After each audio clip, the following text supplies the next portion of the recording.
Por la señal de la Santa Cruz, de nuestros enemigos, líbranos, Señor Dios nuestro.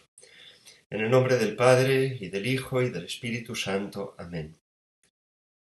Señor mío y Dios mío, creo firmemente que estás aquí, que me ves, que me oyes. Te adoro con profunda reverencia.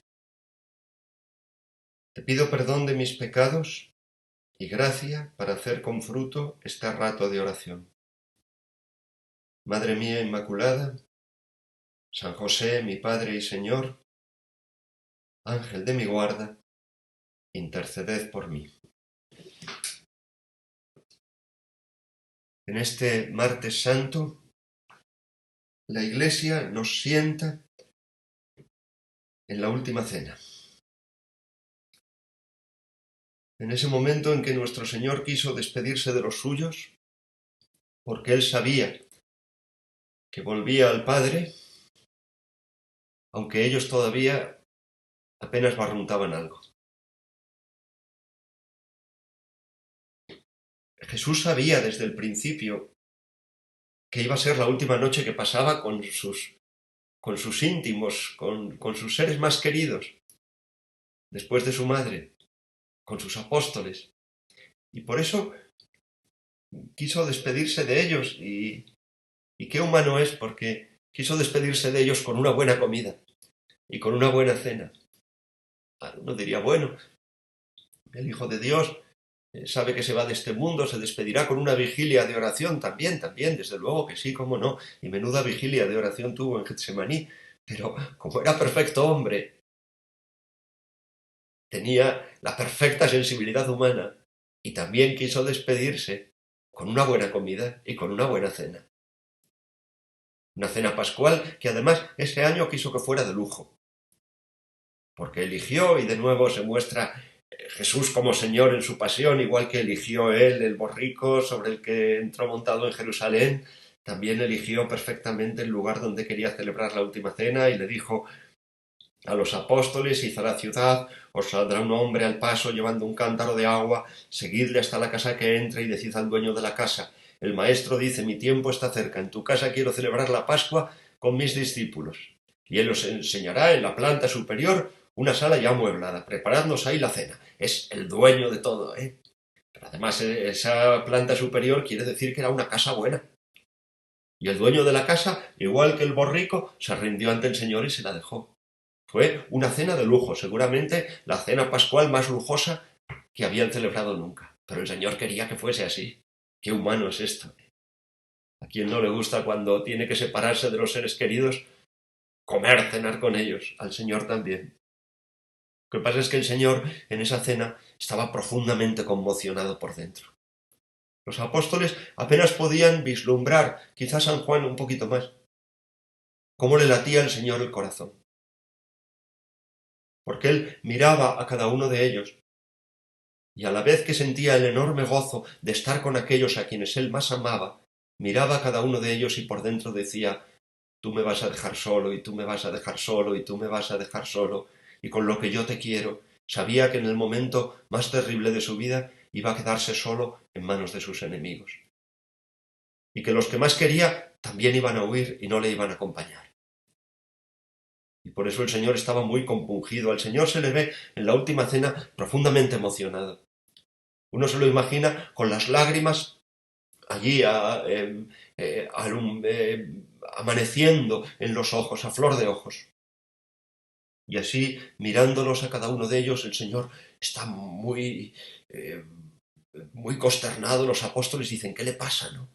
Y mirándolos a cada uno de ellos dice: en verdad os digo, uno de vosotros me va a entregar. No, en esta cena no hubo risas. Los apóstoles, después de haber escuchado aquello, se empezaron a mirar unos a otros. Dice San Juan que se miraban perplejos por no saber de quién lo decía, pero claro, cada uno miraba al otro diciendo: a lo mejor es este, a lo mejor es este. No pensaban que podía ser cada uno de ellos, que podía ser el mismo. Si tú estás en misa, ¿cuánto tiempo hace que no estás en misa, verdad? ¿Cómo lo echas de menos? Si tú estás en misa y el Señor, cuando el sacerdote consagra y eleva la sagrada hostia, el Señor desde la hostia dice, uno de vosotros me va a entregar, ¿qué haces? ¿Miras al compañero del banco? Haces como algunos que cuando el sacerdote está predicando piensan, qué bien le viene esto a mi suegra que la tengo aquí detrás. Uy, qué bien, que se entere, siga padre, siga, dele caña. Hombre, por el amor de Dios. No puedes pensar que el sacerdote, que a lo mejor no sabe quién eres, pero el Espíritu Santo ha querido que el sacerdote lo diga para que lo oigas tú, no para que lo oiga tu suegra. Ellos se miraban unos a otros. Es verdad que por San Mateo también sabemos que ellos también se dieron un poco por aludidos, porque cada uno le preguntó, no seré yo. Pero ese no seré yo no es lo mismo preguntar, no seré yo, que seré yo. No seré yo es también una forma de justificarse, ¿eh? No, señor, yo no seré, ¿eh? Tú ya me conoces y ya sabes que yo no voy a ser. Bueno, qué fácil es ver los pecados de los demás y sentirse mejor que el vecino. Ojalá, si escucháramos en una misa desde la sagrada hostia decir al Señor, uno de vosotros me va a entregar, ojalá nos golpeáramos el pecho. Señor, yo puedo entregarte antes de esta noche, no permitas que lo haga, ayúdame, que no lo quiero hacer. El sacerdote antes de comulgar reza siempre una oración que a mí me emociona cada vez que la rezo, porque termina diciendo, y jamás permitas que me separe de ti. No dice, no me separaré de ti jamás, dice, jamás permitas que me separe de ti. Rézala tú también ahora. Uno de ellos, nos sigue diciendo Juan, y se refiere a él mismo, el que Jesús amaba estaba reclinado a la mesa en el seno de Jesús. Juan tiene mucho que ver con la Virgen Santísima, ¿eh? No es casualidad, ¿no?, que fuera él quien escuchara esas palabras maravillosas, ahí tienes a tu madre. La Virgen Santísima se conoce a sí misma como la conoce Dios, y por eso se llama a sí misma la esclava del Señor. Juan, en un momento dado, empieza a conocerse a sí mismo como el que Jesús amaba, y escribe de sí mismo llamándose a sí mismo con este nombre, el que Jesús amaba. Esa pregunta, ¿quién soy yo?, quizá tiene que hacérsela a todo hombre, porque el conocimiento de uno mismo es lo que nos permite después también conocer a Dios. Y al revés, el conocimiento de Dios nos permite conocernos a nosotros mismos. Y Juan se preguntaba, ¿quién soy yo? A lo mejor antes de conocer a Jesús podía decir un pescador de Galilea, el hermano de Santiago, el hijo de Zebedeo, pero de repente conoce el amor con que Jesús lo ama, sin haberlo él merecido, y dice, ¿quién soy yo? Yo soy el que Jesús ama. Hay una conversión en Juan que pasa oculta, está misteriosa, pero no es el mismo Juan, el que al principio de la vida pública de Jesús le llega a Jesús junto con su hermanito diciendo, queremos que nos sientes uno a tu derecha u otro a tu izquierda. Según otra versión, fue su madre la que intercedió por ellos. O el que le pide a Jesús que arroje fuego sobre el pueblo de samaritanos que no le quería recibir. Ese Juan no tiene nada que ver ya con el Juan de la última cena. Con ese Juan silencioso, contemplativo, que ve perforarse el costado de Jesús en el Calvario y que escribe el cuarto evangelio. Allí hay una conversión y me da que esa conversión tiene que ver con alguna conversación secreta con el Señor. En un momento dado, entre el Juan que quería arrojar fuego sobre un pueblo de samaritanos y el Juan de la última cena, ha habido una intimidad con el Señor, una conversación secreta con el Señor, que ha transformado completamente el alma de Juan. Y que ha hecho que Juan se vea a sí mismo, yo soy el que Jesús ama. Juan ha conocido cómo le quiere Jesús. Fijaos que hay muchos cristianos que por no acercarse lo suficiente viven y mueren sin haber conocido el amor de Cristo. Y rezan, van a misa, hacen sus prácticas de piedad, pero por no haberse acercado suficiente viven y mueren sin haber conocido cómo los ama Jesús. Y quienes lo hemos conocido tenemos un punto de inflexión en la vida, un momento en que decimos, este día o en este momento de mi vida cambió. ¿Por qué? Porque me di cuenta de cómo me quería Dios, de cómo me amaba el Señor. Y esto ha cambiado mi vida para siempre. Claro, seguro que tú que estás escuchando estas palabras también tienes ese recuerdo de ese momento, quizá en un momento de oración, en unos ejercicios espirituales, en una comunión, en una misa o en algún momento de tu vida. Entonces me di cuenta de que eso de que Dios me ama iba para mí, iba en serio. Juan se dio cuenta. Y repito, quizá fue una conversación particular que tuvo con el Señor a solas y que le derritió el corazón por dentro. Y desde entonces Juan dice, ¿quién soy yo? Soy aquel a quien Jesús ama. Y dice que estaba reclinado a la mesa en el seno de Jesús. Entonces, desde ese momento, Juan es un devoto, el primer devoto del Sagrado Corazón de Jesús. Y le vemos sentado a la mesa con la cabeza apoyada en el pecho del Señor. Menuda almohada, ¿verdad? Menuda almohada para dormir. Como el niño que se recuesta en el pecho de su madre. Así Juan se recuesta en el pecho de Jesús y tiene el privilegio de escuchar los latidos del corazón de Cristo. Por eso el Evangelio de San Juan es el Evangelio que más nos abre a los sentimientos del corazón de Jesús. En el Evangelio de San Juan, Jesús parece con el costado abierto desde el principio hasta el final. Ya escucharemos el Jueves Santo cómo empieza el relato de la última cena en San Juan. Jesús, sabiendo que el Padre le había puesto todo en sus manos y que había salido de Dios y a Dios volvía, ¡fua!, de repente hacía una cala en el corazón del Señor y nos muestra todo lo que el Señor tiene en su interior al comenzar la última cena. Porque Juan conoce cómo late el corazón de Cristo. Juan conoce los sentimientos del Señor. Podríais preguntar, ¿Jesús no amaba a todos por igual? ¿O es que Jesús tenía algunos predilectos? Pues os lo respondo sin dudar ni un momento. Jesús tenía predilectos. Ahora, ese predilecto eres tú. Ojalá te des cuenta. Y me dirás, eso se lo dirá usted a todos, padre. No, eso te lo digo a ti. Y si hablo con otro a solas, a lo mejor se lo digo a él también. Pero tú tienes que descubrir que eres el predilecto del Señor, que tú eres el que Jesús ama. Y cuando lo hayas descubierto, ojalá reclines también tu cabeza en el pecho del Señor. Es algo precioso que puedes hacer cuando el Señor te conceda volver a comulgar. Y a veces cuando comulgas, ¿por qué dices tantas cosas? No digas nada. Cierra los ojos, recuéstate en el pecho de Jesús. No hay mejor forma de aprovechar ese momento en que Jesús y tú sois una sola carne. Cerrar los ojos y recostarte en su pecho y dejar que Jesús te coja con la mano la cabeza y te apriete contra su pecho y te diga, ven aquí, descansa, escucha los latidos de mi sagrado corazón y descansa. Y entonces descubrirás que tú eres el predilecto del Señor. Yo me siento, Señor, predilecto tuyo. Me lo has demostrado de formas preciosas que no puedo decir en voz alta. Y me has demostrado que soy un predilecto tuyo, que me amas con amor de verdadera predilección, y eso ha cambiado mi vida, y te doy gracias, Señor, por ello. Bueno, sigamos. Simón Pedro le hizo señas a Juan, nos dice Juan, para que averiguase por quién lo decía. Aquí aparece nuestro querido Simón. Es genio y figura, no hasta la sepultura, porque luego también cambia él, Pero es el gran controlador, es el guardaespaldas de Jesucristo, es el que lo quiere tener siempre todo controlado, siempre. Venga, averígualo de quién es. Le falta decir que en cuanto sepa yo quién es, le parto la cara.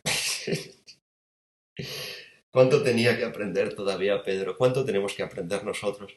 Cuando a veces queremos tenerlo todo controlado, cuando pensamos que por nosotros mismos podemos servir al Señor y que vamos a ser como los custodios del propio Jesucristo y que tenemos fuerzas para tenerlo todo bajo control. Si no controlamos nada, pobre Pedro, lo que tardaría en darse cuenta de que ni su propia vida ni su propio miedo lo controlaba él. Pero él quiere saberlo todo. Entonces Juan, apoyándose en el pecho de Jesús, le preguntó, Señor, ¿quién es? Y como el predilecto del Señor tiene intimidad con él y el Señor tiene intimidad con sus predilectos, el Señor le responde. Y le responde en voz bajita, para no poner en evidencia al traidor. Y le dice, es aquel a quien yo dé este trozo de pan untado. Qué triste es esto, está diciendo Jesús. El que me va a traicionar es aquel a quien yo le doy de comer. Es aquel a quien yo sirvo. Estos pecados le duelen muchísimo al Señor. Porque el que una persona que no conoce a Dios, que no ha conocido a Jesucristo, que no reza, y como no reza, por tanto, no tiene idea de la inmensidad del amor de Dios. Que una persona así, pues diga una blasfemia, o cometa un acto de lujuria, o cometa cualquier crimen, pues claro que eso le duele a Dios. Pero el que alguien a quien el Señor le da de comer en la boquita, alguien que es de los amigos del Señor, de los íntimos, que ofenda a Dios, eso al Señor le parte el corazón. Y tú, que me estás escuchando y eres un íntimo del Señor, debes pedir, y yo lo pido ahora para mí, la gracia de no pecar jamás, de odiar a muerte incluso el pecado venial. Porque un pecado venial nuestro le duele al Señor mucho más que un pecado mortal de alguien que no lo conoce. Por eso nunca seas condescendiente con el pecado venial, que le haces llorar al Señor. Dice un salmo, si mi enemigo me injuriase, lo aguantaría. Si mi adversario se vuelve contra mí, me escondería de él. Pero eres tú, mi amigo y compañero, con quien compartía una dulce intimidad. Juntos íbamos entre el bullicio por la casa de Dios. ¿Te imaginas que el Señor desde el sagrario, desde la sagrada hostia, te pueda mirar diciendo, tú, mi amigo, ¿cómo me haces esto? A quien estoy sirviendo, a quien doy de comer, el que come conmigo, ¿cómo me haces esto? El que comparte mi pan. ¿Cómo murmuras así? ¿Cómo mientes con esa facilidad? ¿Cómo te dejas llevar por la ira de esa manera y ofendes así a tu hermano? ¿Cómo consientes esos pensamientos de lujuria, de sensualidad? ¿Cómo tienes esos actos de pereza, de egoísmo, de gula? ¿Cómo te dejas llevar así por lo que me ofende? Tú que eres mi amigo, que eres mi íntimo. Aquel a quien yo sirvo, aquel a quien yo le doy el trozo de pan untado, ese es el que me va a entregar. Y untando el pan, dice Juan, se lo dio a Judas, hijo de Simón el Iscariote. Detrás del pan entró en él Satanás. Fíjate, abrir la boca no para que entre el cuerpo de Cristo, sino para que entre el demonio. Y no es por la boca, ¿eh? Es porque tenía ya el corazón abierto al demonio, porque había consentido por el pecado. También antes de comulgar los sacerdotes hacemos otra oración en secreto que decimos, Señor Jesucristo, la comunión de tu cuerpo y de tu sangre no sea para mí motivo de juicio y condenación, sino que por tu bondad me aproveche para defensa de alma y cuerpo y como remedio saludable, porque somos conscientes de que la comunión que nos salva también nos podría condenar. Dice San Pablo que el que come y bebe el cuerpo y la sangre del Señor indignamente, come y bebe su propia condenación. No porque el cuerpo de Cristo le condene, es porque introduce el cuerpo de Cristo en la morada del demonio. Y ahora que llevas tanto tiempo sin comulgar y que lo echas de menos, pide perdón por las comuniones poco dignas. Pide perdón si alguna vez en tu vida has comulgado en pecado mortal. Pide perdón por las comuniones frívolas, superficiales, rutinarias. Que cuando vuelvas a comulgar, que volverás a comulgar y dentro de muy poco, la comunión sea para ti motivo de amor, de confianza, de intimidad con el Señor y nunca motivo de pecado. Detrás del pan entró en él Satanás. El demonio se aprovecha mucho de las comuniones indignas. Y vamos a pedir perdón también por todos aquellos que han comulgado indignamente.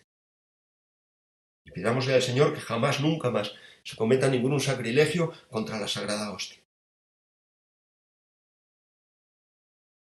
Entonces Jesús, después de darle el pan a Judas, le dijo, en voz bajita, no quería ponerlo en evidencia, lo que vas a hacer, hazlo pronto.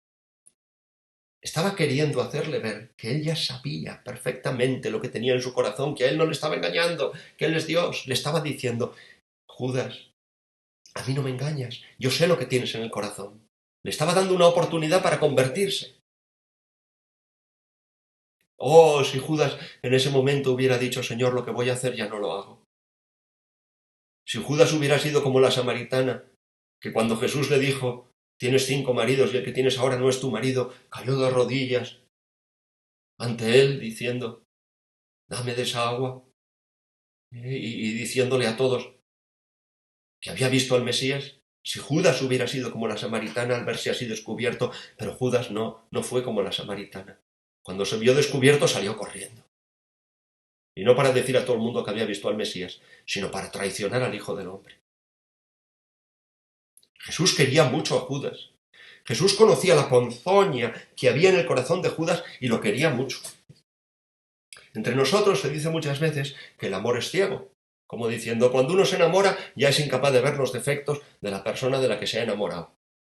Y aunque la persona de la que se ha enamorado tenga una verruga debajo de la nariz, el enamorado, como está ciego, le dice, ay, con ese lunar que tienes, cielito lindo, junto a la boca. Luego se le pasa el enamoramiento y dice, pues menudo verrugón. Pero en el momento que está enamorado es incapaz, todo lo del ser amado le parece bien, todo, todo, todo. Esto es que el amor es ciego y un poco tonto, cuando el hombre se enamora. Pero en fin, por eso dice que se enamora como un becerro.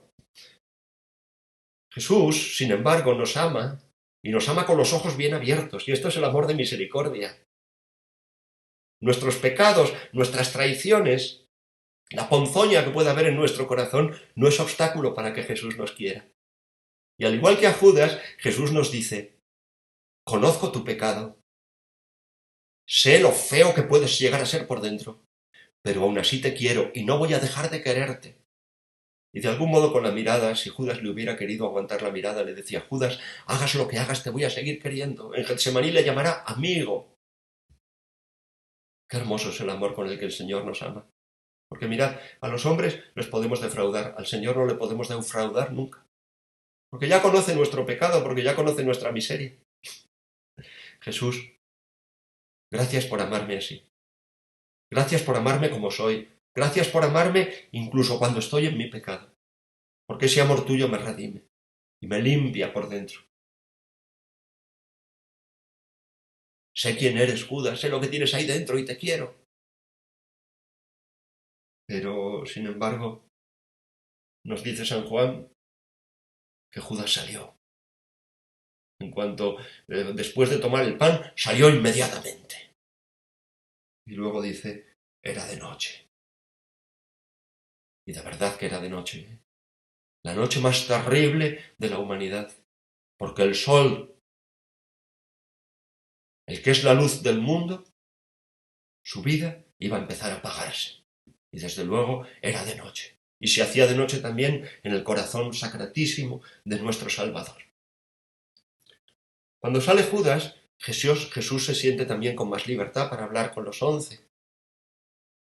Y entonces da rienda suelta a todo lo que tiene en el corazón. Empiezan un discurso precioso que en el Evangelio de San Juan ocupa toda la mitad del capítulo 13 y luego el capítulo 14, el 15 y el 16. Y luego el 17 la oración sacerdotal.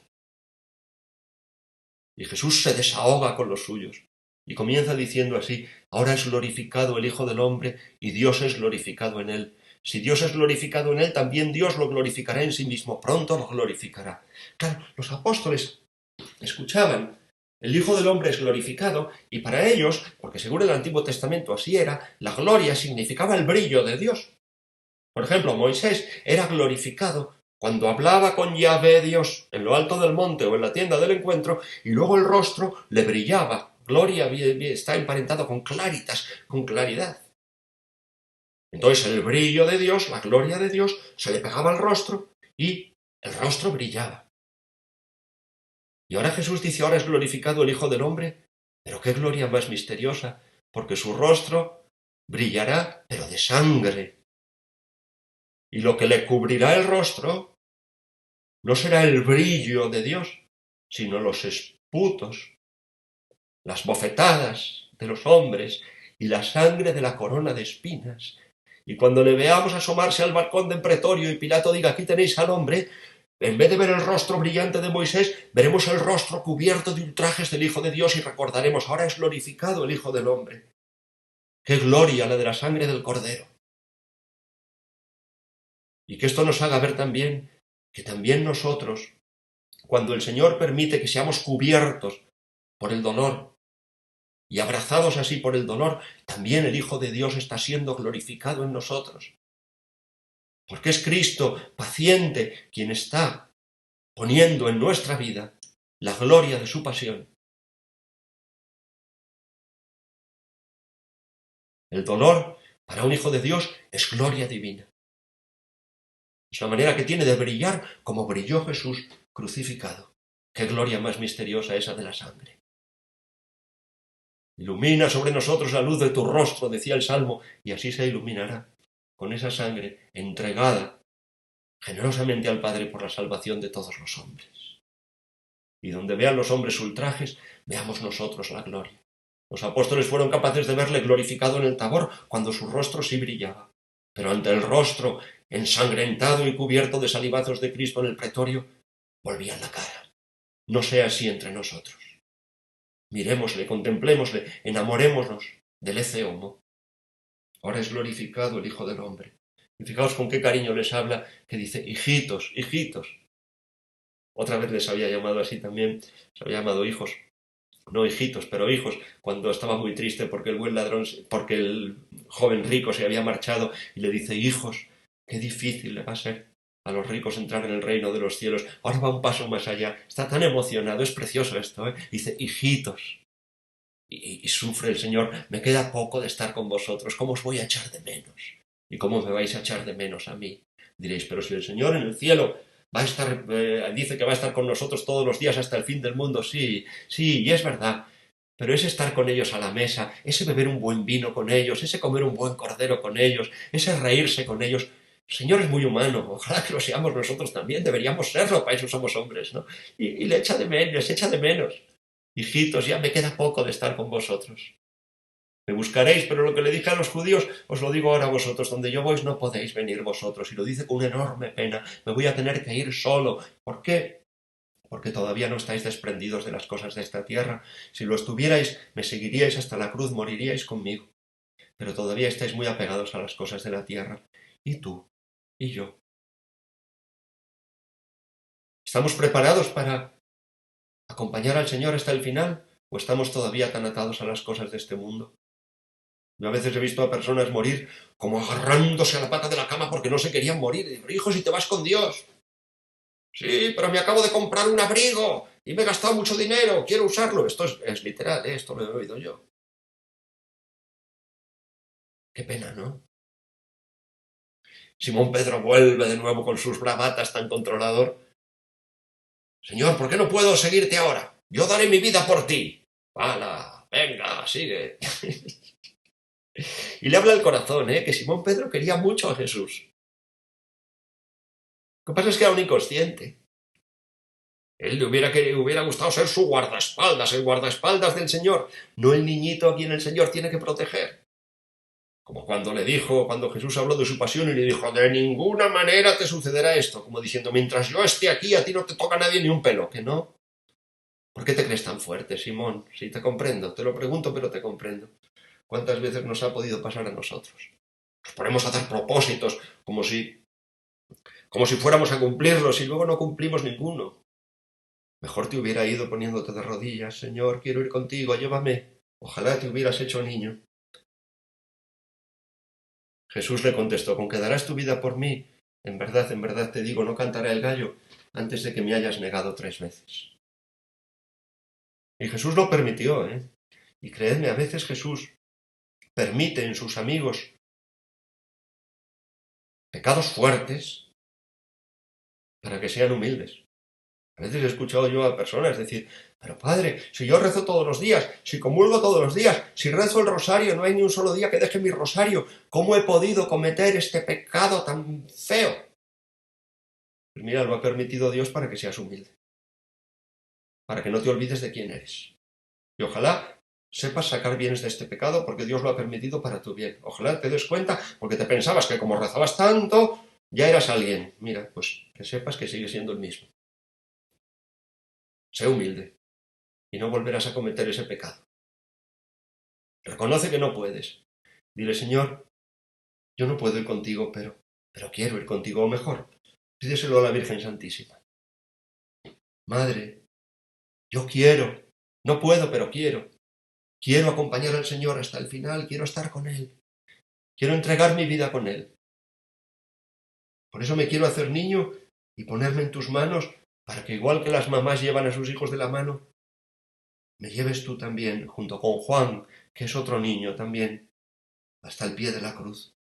No porque me guste la cruz, no porque me guste el sufrir, no, sino porque está ahí el Señor, y porque mi vida no tiene sentido si ya no estoy con Él.